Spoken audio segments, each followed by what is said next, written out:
Welcome back to the Dynamic Life Cycles podcast. Today's episode sits at a pretty big moment for Canadian mountain biking. The Canadian Enduro League is coming out of a pause and stepping into a rebuild.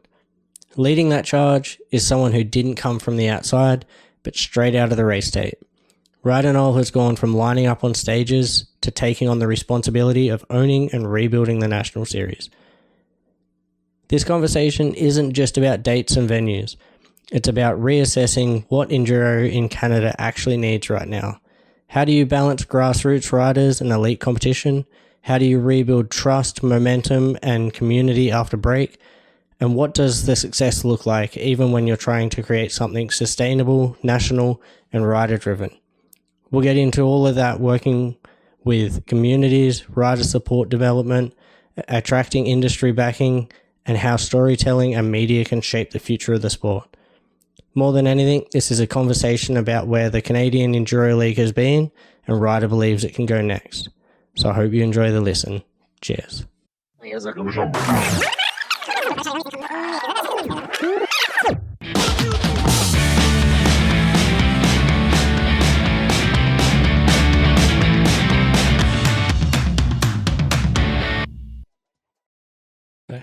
All right, Ryder, how are you? Good, how are you? Good. Welcome in. Thanks, yeah. Happy Friday. Yeah, definitely. It was a good Friday. It was nice and sunny out. Yeah, nice seeing the sunset coming over the bridge too, stuck in traffic. Yeah. Good, yeah. Yeah, that bridge traffic, I think it doesn't matter which way you're going, it's pretty hectic. Yeah, definitely it gets worse when the days get nicer, so. Yeah, for sure. Yeah, it's kind of funny, like, I always thought it was worse in summer, but now we're kind of in peak winter. Not that there's a lot of snow on the mountains, but I feel like the snow definitely brings people to the North Shore. Yeah, definitely. Yeah, shuttling Cypress the other weekend. It's just a constant stream of cars going up to the resort. It's pretty funny. Yeah. Summer's dead. Yeah, it's great for riding anyways. So tell me a bit more about that. Like you, sort of your background in riding, that side of things, where did that start? Yeah, I always kind of rode bikes with my parents growing up. Lots of sports and everything. I started mountain biking just in like the River Valley in Calgary, where I grew up. Yeah. Riding with my dad and friends, and started racing probably when I was 12 in XC, and sort of raced XC until 2023, and started racing enduro a bit more seriously. From there, I guess now we're here just racing and riding out here all year round. So when did you move over from Calgary? In 2023, I moved over. Yeah. And did you start at Fox at the same time, or were you bouncing around a bit? Yeah, I started at Fox maybe a month after I moved out here. Okay. I moved out here and didn't have anything really secured, but had sort of enough savings. I was like, yeah, it should be fine. Yeah. There's some jobs that are easy enough to get, worst case. So yeah, started working there pretty quickly after I moved out here anyways, pretty fortunately. Nice. And then while you've been out here, you guys started up the AGR. Is it AGR? Is that correct in saying that? Yeah, the AGR, like specialized enduro team. Mm-hmm. How did that come about? Yeah, so my friend Andrew Picard works at Specialized. So he sort of set the groundwork of wanting to support some riders through Specialized, and him, myself, and Gazer Rogers put the team together in 2024, sort of as a bit of a hodgepodge setup of what kind of support can we get, and then we'll see what we can do with it. And it's turned into a pretty cool program for 2025. We picked up some more riders, and yeah, it's been really cool. Yeah, like some pretty solid results for that team too. Like, for kind of piecing it together as like I don't want to call it subpar by any means, because it had some solid support and for sure, and some good riders. So yeah, it's been really cool. In our first year, I think our self trademark has been our racers racing downhill on trail bikes and having a tendency to do pretty well. It's been pretty funny. Geza won downhill nationals, her first downhill race on her Stumpy in Sun Peaks. That was sort of our first bigger result, which was really cool. And then Hannah Gilchrist did that as well this year. Yeah. With some podiums of the Dunbar series. So that was pretty funny. Yeah. And it's funny, like I was actually talking about this a little bit with Emmy in the last pod, and it's like she was talking about the difference between racing downhill and enduro. Yeah. And I'm like, I feel like enduro is way more sketchy. And then like you've got the girls winning national downhill on essentially enduro bikes. Yeah. So. Yeah, it's pretty fun. I think just being a good bike rider translates pretty well. Gage is also just really fast. So yeah, I think it worked out. Yeah. Yeah. Geezer is a bit of a freak when it comes to riding bikes. For sure. Yeah. She never seems to crash either. So that helps. Yeah. In one piece. Yeah, definitely. Yeah, no, she's pretty insane. Yeah. So I guess the main reason I wanted to get you on, and pretty much this year coming up with the whole Canadian Enduro League, where did that idea come from? Because I feel like it was such a massive thing over the past few years. Obviously, last year in 25, there was a bit of a pause. Where did you come into that picture? It's a bit randomly. I'm not sure fully the background of Ted wanting to sell it. He's got a lot going on for sure, and definitely moving into a new stage of his life with having a new baby and all that. So definitely a busy guy and adding lots more to the pile, as he always does. I was on my way to Europe for an EDR block, and during a layover, I got a text from Ted that he was looking to potentially see if I was interested in buying the series. At that point, it's definitely like a bit of an afterthought. Like, I don't know if this is even feasible, but yeah, it had a bit of convincing from some friends, and yeah, it turned out really good. So pretty excited for it. Yeah. So I guess like taking a step back there a little bit, like, was that ever on the cards? Have you done much in the way of event planning and things like that? Or is it like where did he come up with the idea to send you the text, I guess? That's a good question. I haven't bothered to ask him really that yet, but I don't have a huge background in event planning. I've got some exposure through working at Fox, fortunately being able to work events and help plan some events. So sort of knew the chaotic lifestyle I was going to get myself into for sure. But yeah, just seeing the series back would be really cool. And that's sort of what the whole idea was about. So yeah, definitely. And I think like, I know in the past, and it's obvious, I guess it's on a little bit of a different scale, but I was doing a lot of racing and things a similar age to where you were. The club that I was racing at, the local club that I was racing at, was kind of failing pretty heavily at organizing events, and sort of did the same sort of thing, took on that priority of like setting up and working with the events versus actually racing in them. Like how do you see that changing for yourself? Like, are you still planning on competing in the events, or like, I know it's a hard question because we haven't hit the season running yet, but totally. I know that's a big question a lot of people had when I was sort of talking about them, that you were coming on and things like that. Yeah, for sure. It's definitely been a topic in my mind. The idea initially was to try and race them. I talked to Ted about that, and he did it initially as well.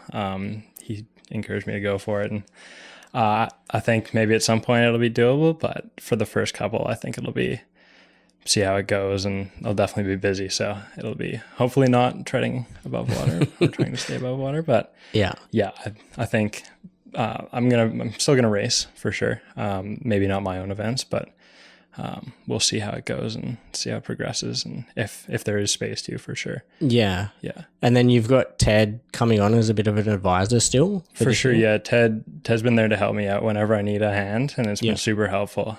Super grateful to have him in my corner. Definitely like a wealth of knowledge there that's pretty unbeatable. If I ever need anything, he's definitely there, and it's super helpful.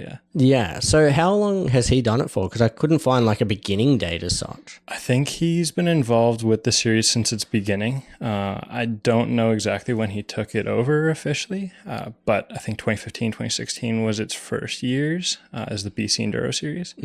And then he had it running till 2021 when it was sold, I think. And then he bought it back in 2023. Ran it until 2024, and then 25 was just a year of no Canadian Enduro series. Yeah, definitely. And it was like, I remember when all those posts came out, and it's like, hit pretty hard for the racing community anyway. For sure, yeah, a bit of heartbreak. It was from one day just hearing about what's coming and texting Ted and Jake as well, and some of the crew there, and to then hearing that it's not going to happen was pretty brutal. Yeah, definitely a sore spot for Canadian Enduro racing. Yeah, definitely. So I guess let's dive into that a little bit more in the sense of what are some of the details with the series? Like, what are we talking rounds wise and some of the locations? For sure, yeah. So to start off the year, we're going to go to Kelowna. We've got a great partnership with Fire in the Mountains. That's been a race that benefits a bunch of local charities, and it's put on by the West Kelowna firefighters. Anthony Evans heads that one, and he was super stoked to collaborate on that race and have it be part of the series for the first year. That's going to be at the end of April. So it'll be the first round. And then 2 weeks later, May 9th and 10th, I believe, we're going to have our second race at Vedder Mountain, which is a pretty staple classic Canadian Enduro event that it's definitely been one of my favorites. So pretty stoked to go back there. Hopefully it's not insanely muddy this year like it was the last time we raced there. I think that's the only time I've ever ridden a mud spike. It's definitely warranted. And then there's a bit of a break where there's some downhill racing and some EDR racing. So the goal is to sort of have it a bit balanced so everybody can race downhill if they want to, because there's definitely a lot of overlap with the people that are interested in Canadian Enduro. So then we're going to go to Cypress Hills in August after Crankworks, I believe the 9th and 10th, if I'm remembering that correctly. And that'll be Cypress Hills, Alberta, where there's a little dead spot in between Saskatchewan and Alberta. There's a provincial park is where that is. And they've got a little ski hill there, and there's some really good trails. It's definitely not known for its super long stages, but lots of really fun shorter tracks between 3 to 5 minutes. So there's definitely some space for some good trails.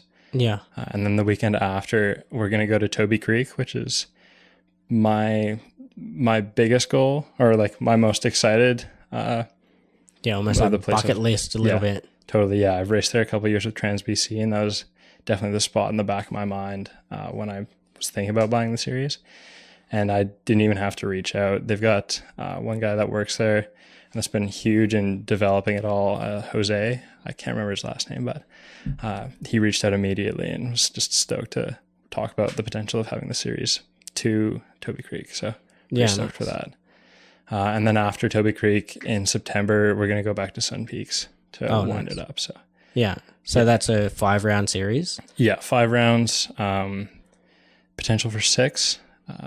We're working on some stuff, but yeah, that's pretty sweet, and room to grow too, because it's like not overstretching, but at the same time, there's still plenty of meat there to sort of get into. And for sure, yeah, there was definitely some conversation between myself and some others what the point of overstretching myself would be. I think I could do a really good job with 5 to 6 races, but stepping into 7 or 8 while still working full time and trying to race could be a little much for the first year. So we're just going to see how it runs its course this year. And I think most people would be stoked to have 5 rounds back versus none, or 10 that are half run, definitely. So. And I've been to a couple half cooked events in the last year or two, and it's definitely worth, in my opinion, having a bit more of a base set up and just making sure everything's good with a little bit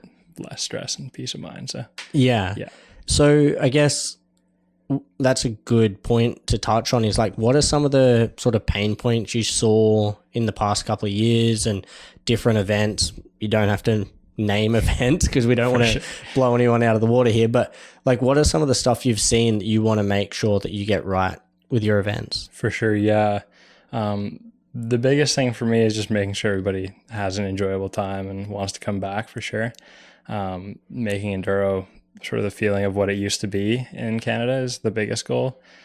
Ted always did a really good job of making it feel like a really welcoming place for everybody, and everybody had a really good time. So bringing that back would be the number one goal. But I've definitely, in the organizational side of things, I've definitely seen like bad course marking or just things where people get lost because of bad course marking, and days just get so long when that happens, and no fun for anybody. So that and there can always be timing issues, but hopping in with a pretty reliable timing system is always helpful, and just making sure that everybody, volunteers, medics, everybody knows what they're doing. So having a couple solid, or people with a solid understanding of what's happening and helping distribute the knowledge is going to be key for sure.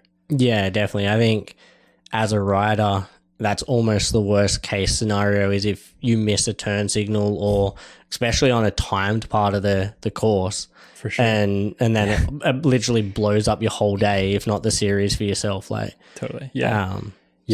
Racing, I've never had an in-stage miscommunication or marking, but definitely had it pre-riding, where there's different categories in the same course or what have you. So it's definitely not fun when that happens. Yeah, no, you definitely don't want that at all. And then you mentioned there that you're linking up with a solid timing system. Is there are you able to say which system you're working with? Yeah, I'm going to be working with Zone 4 again. Definitely, there's some pretty popular options that they offer. So they make it pretty easy with incorporating everything. So it's pretty nice, yeah. Yeah.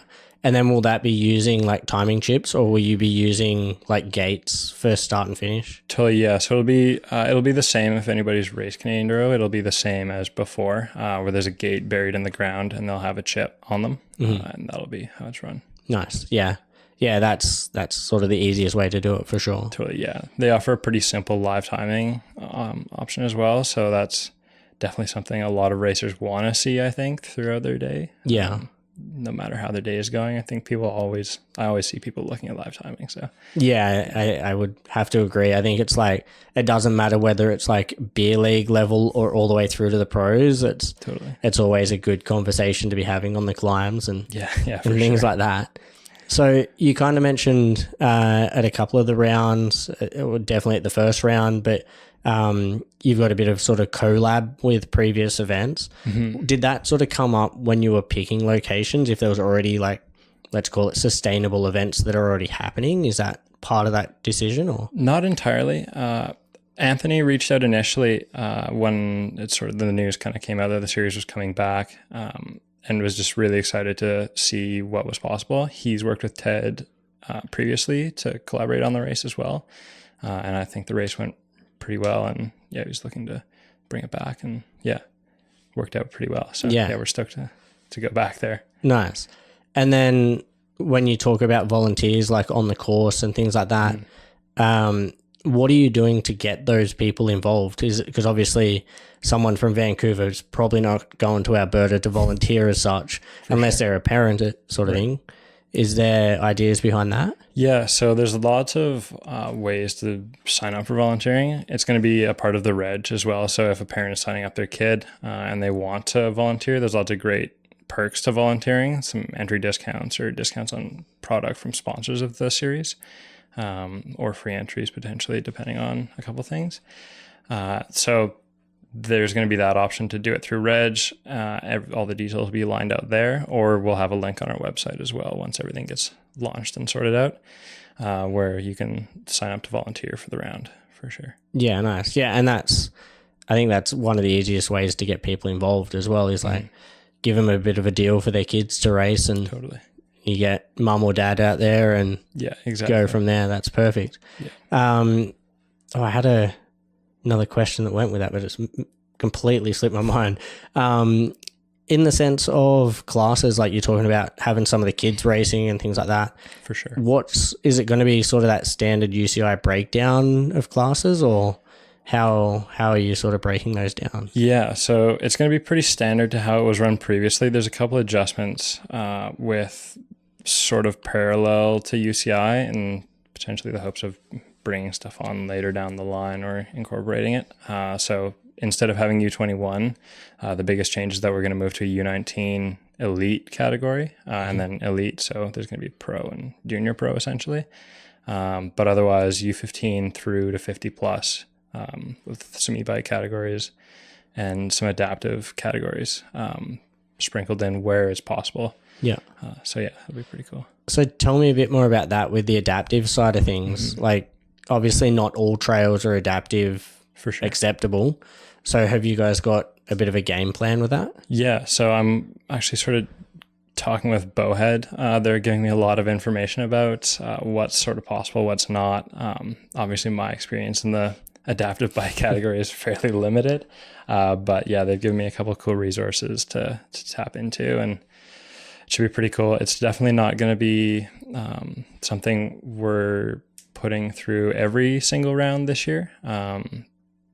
Just with me being pretty green to it and making sure I don't want to put it out there half baked and then have some issues. So yeah, there's definitely going to be a bit more effort that goes into it, just to make sure it works well. But yeah, we're pretty stoked to bring that into the fold. I'm not aware of any other adaptive enduro racing in Canada. So yeah, it was kind of a gap we wanted to fill. So, yeah. I think it's such a good opportunity, and I've seen it with some other things happening in Australia and stuff like that, more downhill based side of things, right? But Sure. Where obviously they don't have to get themselves to the top of the hill, but yeah, I think it's kind of cool to see that that's also incorporated in the series and going from there for sure. Yeah, definitely pretty excited about it. So in the sense of like the series, like going back a little bit here, what does it kind of mean to you? Because like obviously you raced it in the past, like what does that future look like for you in the sense of building that series out, and where do you want to get it to? Yeah, for sure. So yeah, I kind of moved out to Vancouver with the goal of racing the series and seeing where I could go with racing bikes. So for now, the series is going to stay for this year, we're going to try and aim to capture that similar level of event that Ted put on previously, which is a pretty high level of event.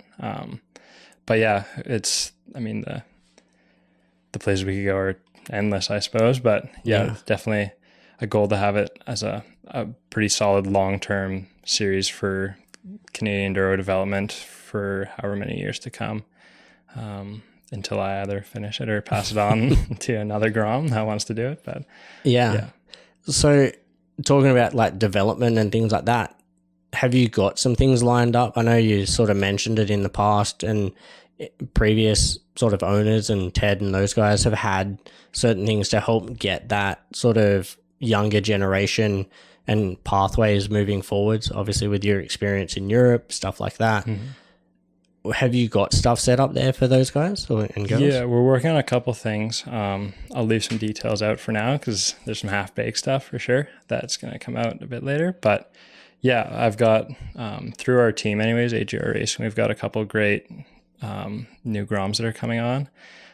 So there's going to be a pretty cool pipeline that we'll build through that of having sort of leaded pre-rides with some of the girls and some of the guys on the team that'll help lead maybe like youth pre-rides and some things like that to help sort of connect kids and build a bit of a community amongst people. So that'll be cool, and just bring that community back to what it was. Meeting new people and making connections is a pretty big part of the series, I thought. Yeah.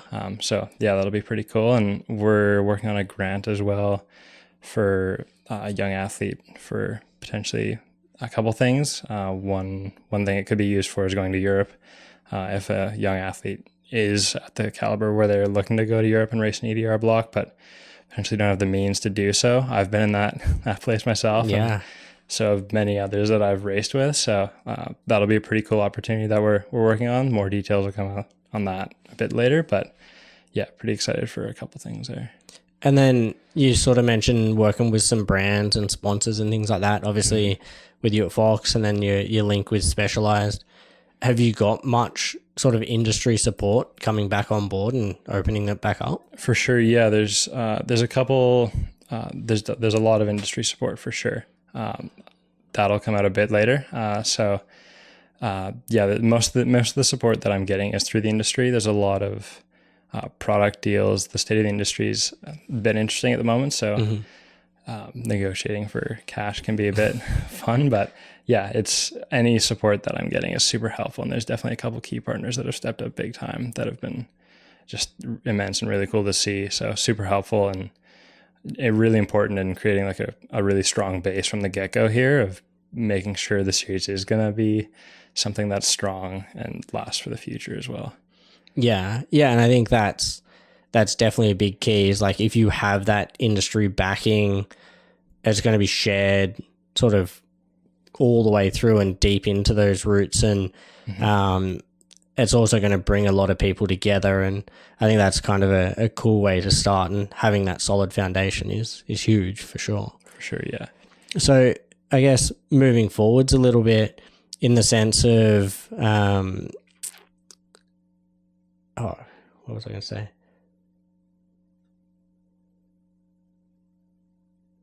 I completely lost my point.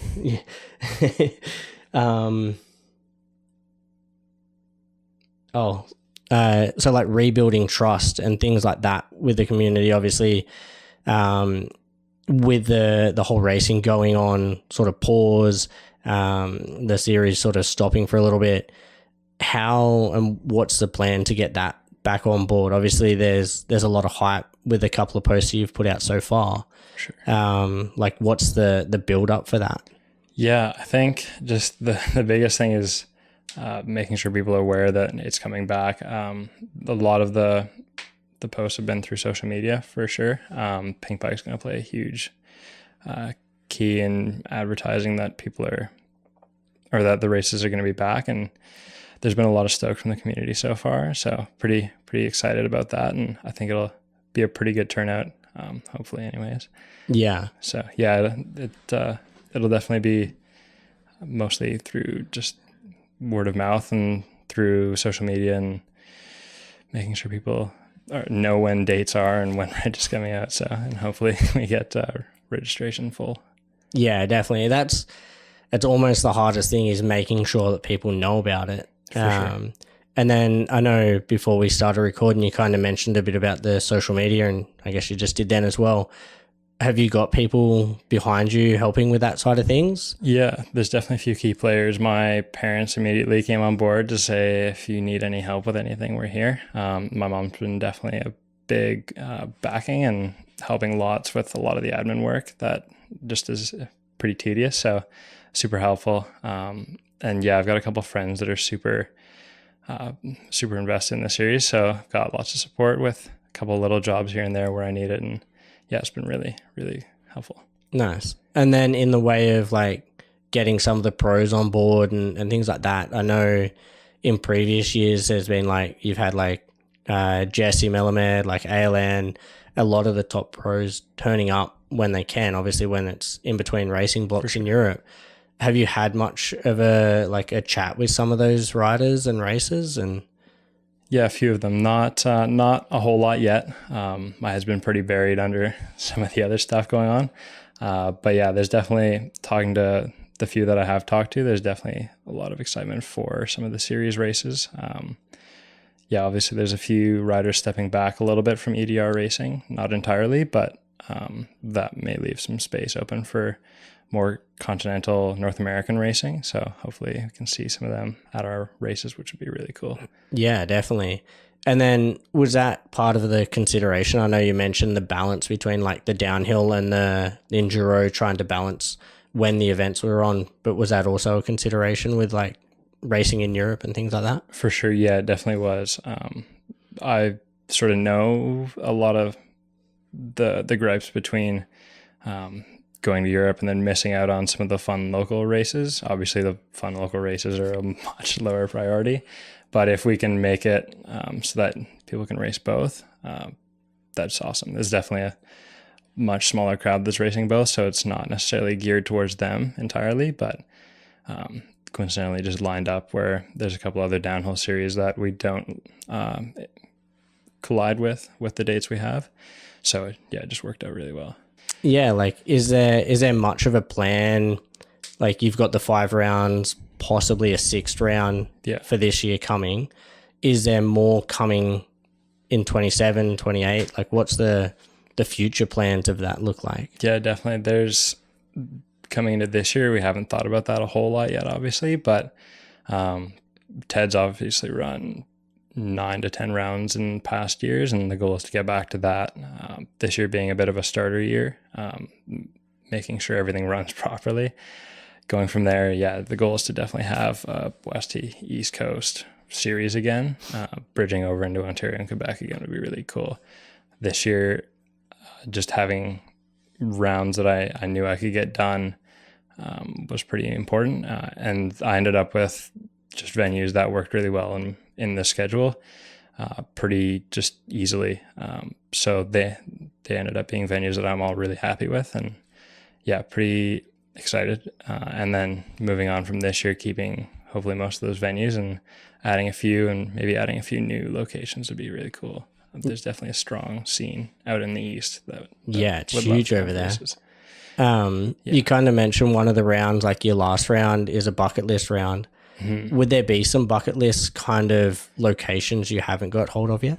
Yeah, potentially for future years. I don't know what the deal is there anymore, but Ritalo could be really cool. They recently shut down the operation, I think, for cat skiing, but I know there was a BC Enduro series there a while ago, and it looked really cool. Yeah, Ritalic or Revy or Nelson, any location that pocket's sort of like a bit of a golden area for riding, and a little bit less known, but I think some of the riding definitely rivals what we have on the coast here. Yeah, definitely. And like big mountain stuff too, like especially places like Revy and those areas that are the huge mountains that you can get almost like full European enduro days as such. Definitely, there's a lot more opportunity for a bit more backcountry riding or big alpine days, but there's so many good trails. I think Nelson has 8 or 9 trail systems around it. Yeah. Which is insane. I think there's 2 or 3 trail systems within the city limits, and it's wild how much riding's there. It's insane. It's almost more than I feel like we have out here. Yeah, which is insane because there's a lot in Sea to Sky already. It's crazy already. Talking a bit about Europe and that area and what's happening over there, it seems like it sort of peaked a couple of years ago with the Enduro.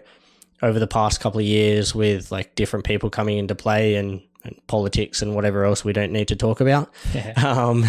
But it seems to be on a bit of a downturn with the limelight shifting more to the downhill. Mm-hmm. How do you feel that will affect like the Canadian or the national side of things versus,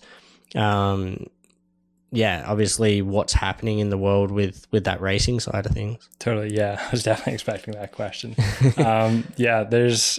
There's an obvious bit of a downtick in EDR racing. I don't know how reflected that is in the media. I think maybe the media, based on what we've seen, is maybe a bit overly negative, not the articles or anything, but the views that come out of what we're seeing. I think 5 teams are registered as UCI World Tour or World Series teams, which is definitely much lower than it's been for a long time. But if you look outside that, I think you're not going to see that many riders stopping. I think there's definitely going to be some riders that stop, but I think a lot of riders will continue on a privateer program or race a partial series. So I definitely don't think Enduro is going anywhere.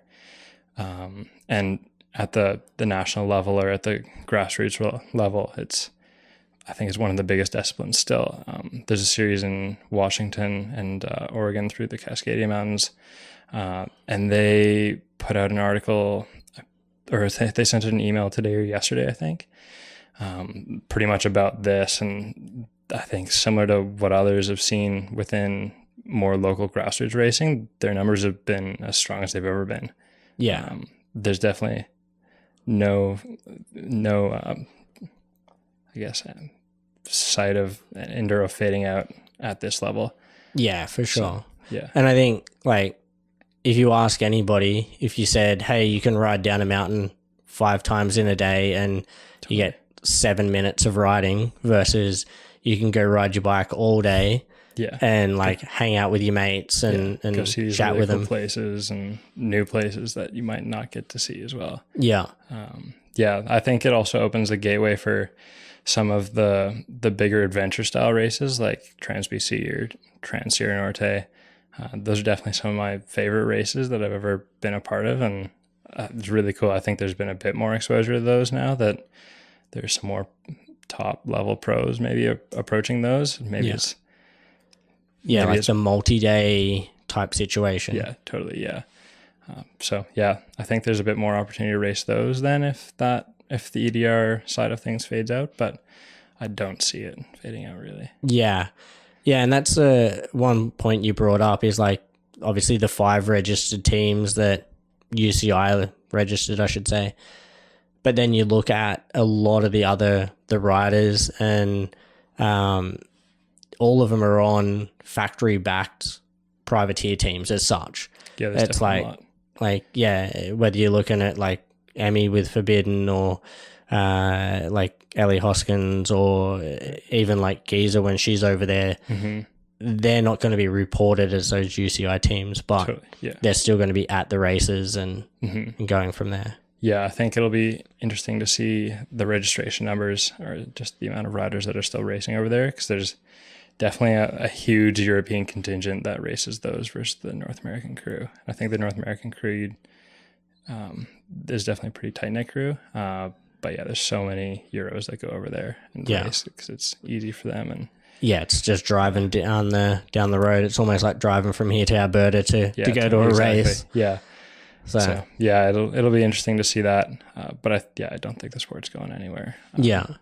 And then you kind of mentioned right at the beginning there about getting like the vibe and the just having the fun in the event.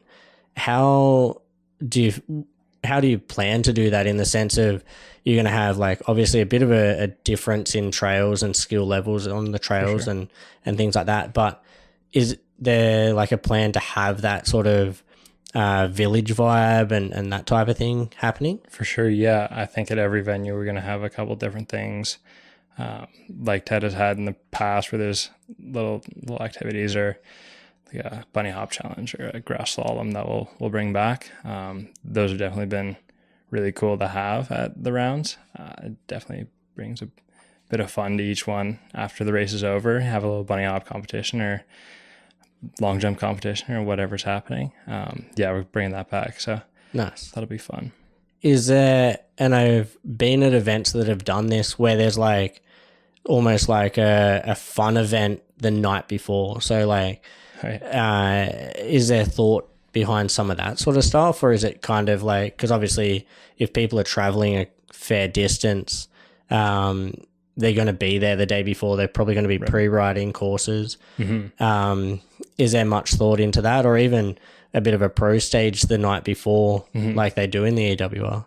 Yeah, I think, we raced a pro stage in Bromont at Nationals this year, and it was really cool. So there's definitely been a bit of thought into that. I don't know if it'll be something we do at every round, but maybe one or two where it's a bit more accessible would be really cool. Yeah. But yeah, I think previously there's been some activities the day previous to racing, the grass slalom and things like that, or little competitions. But when I find like when I'm pre-riding, that's like a whole day worth of riding. Yeah. I think people are usually pretty cooked after that, depending on how big the race or the day is. So yeah, it'd definitely be really cool to bring some little after parties in, and I don't know what we'll see, but yeah, it'd be really cool. Get some stuff together and get it exciting. For sure. Yeah. There's definitely there's a couple of projects we're working on to sort of bring back the feeling of what enduro used to be and capture that. So yeah, it'll be really cool.